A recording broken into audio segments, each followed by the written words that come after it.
राजस्थान का विधानसभा चुनाव दिलचस्प होने वाला है। चुनावी बिसात बिछ चुकी है। सत्ता की दहलीज पर पहुंचने के लिए कांग्रेस हो या फिर बीजेपी चुनावी रणनीति बनाने में जुटी है। जिताऊ और टिकाऊ चेहरों की तलाश जारी है। यात्राएं भी जारी है। कोई पूरी ताकत के साथ जुटा है तो कोई पार्टी अभी चुनावी प्रचार प्रसार में थोड़ा पीछे नजर आ रही है। कैसी है चुनावी रण में पार्टियों की चाल, देखिए ये रिपोर्ट। राजस्थान में सियासी यात्राओं का इतिहास पुराना है। इन यात्राओं के जरिए पार्टियां जनता को रिझाती है और सत्ता की दहलीज पर पहुंचती है। ये बात अलग है कि कभी कभी नजदीक पहुंचकर सत्ता नसीब भी होती है। 2023 के चुनाव का रंग भी जमने लगा है। बीजेपी ने पूरी ताकत झोंक दी है।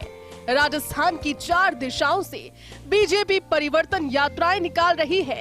एक सधी रणनीति के तहत भाजपा ने यात्राओं की चाल चली है। परिवर्तन यात्राओं का फैसला केंद्रीय नेतृत्व का भले ही हो, लेकिन लोकल लीडरशिप जोर शोर से जुटी है। वसुंधरा राजे भी यात्राओं के शुभारंभ में शामिल हुई थी।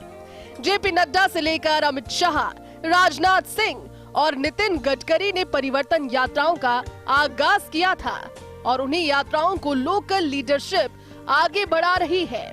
सत्ता के लिए बहुत मेहनत करनी पड़ती है। कहते हैं ना, अकेला चना भाड़ नहीं फोड़ सकता, और उसी तरह एक व्यक्ति या नेता पार्टी को जीत नहीं दिला सकता है। इसके लिए सामूहिक प्रयास ही शिखर तक पहुंचाते हैं।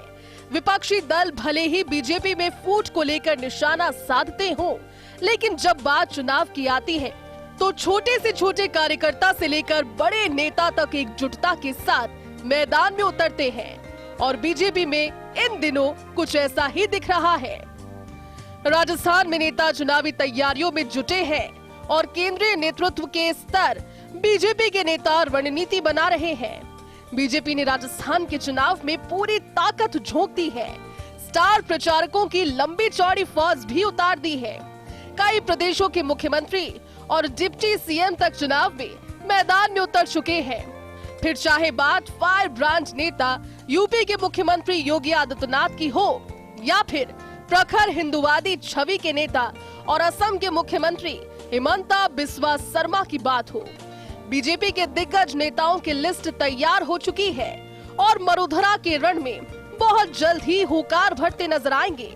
इसके लिए बीजेपी ने तैयारी पूरी कर ली है। और फिर बात आती है पीएम नरेंद्र मोदी की। कोई भी चुनाव हो, उसमें मोदी चेहरा ना हो, ऐसा हो नहीं सकता। परिवर्तन यात्राओं से पहले ही पीएम मोदी ने राजस्थान में एक के बाद एक रैलियां कर चुनावी शंखनाद कर दिया था और एक बार फिर बड़ी रैली की तैयारी है। 25 सितंबर को परिवर्तन यात्रा के समापन के मौके पर पीएम मोदी की बड़ी रैली होने वाली है और पीएम के निशाने पर होगी कांग्रेस सरकार। राजस्थान में कांग्रेस की सरकार है और मुख्यमंत्री गहलोत एक बार फिर से कांग्रेस की सरकार रिपीट होने का दावा कर रहे हैं, क्योंकि गहलोत सरकार की कल्याणकारी योजनाओं का जिक्र राज्यों में होता है। सबसे पहले राजस्थान में ही ओपीएस लागू हुई और कहते तो यहाँ तक है कि हिमाचल में ओपीएस के मुद्दे पर कांग्रेस की सत्ता में वापसी हुई। लेकिन राजस्थान में चुनाव प्रचार और रणनीति के लिहाज से कांग्रेस की बात करें तो फिलहाल अभी तक चुनाव प्रचार प्रसार में कांग्रेस बीजेपी से पीछे ही नजर आ रही है। ये बात अलग है कि सर्वे और फिर ब्लॉक लेवल पर जिताऊ उम्मीदवारों की तलाश जारी है, फिर भी कांग्रेस थोड़ा पीछे है। उसकी बड़ी वजह है गहलोत को छोड़कर कोई भी नेता अभी चुनावी मैदान में नहीं उतरा है। टोंक में प्रियंका गांधी की रैली हुई थी और मल्लिकार्जुन खड़गे ने भी सभा की थी, लेकिन उतना प्रभाव अभी तक नहीं दिखा। ना तो गहलोत के अलावा कोई लोकल कांग्रेस लीडर मैदान में दमदार तरीके से नजर आ रहा है।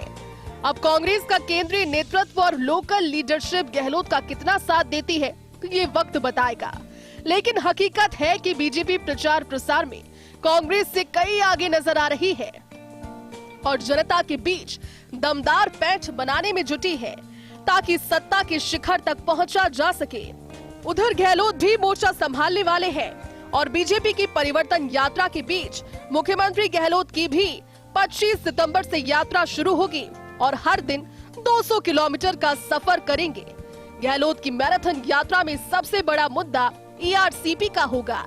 अब देखना दिलचस्प होगा कि जनता पर अपनी छाप कौन कितनी छोड़ता है और वोटर्स की नब्ज कैसे टटोली जाती है।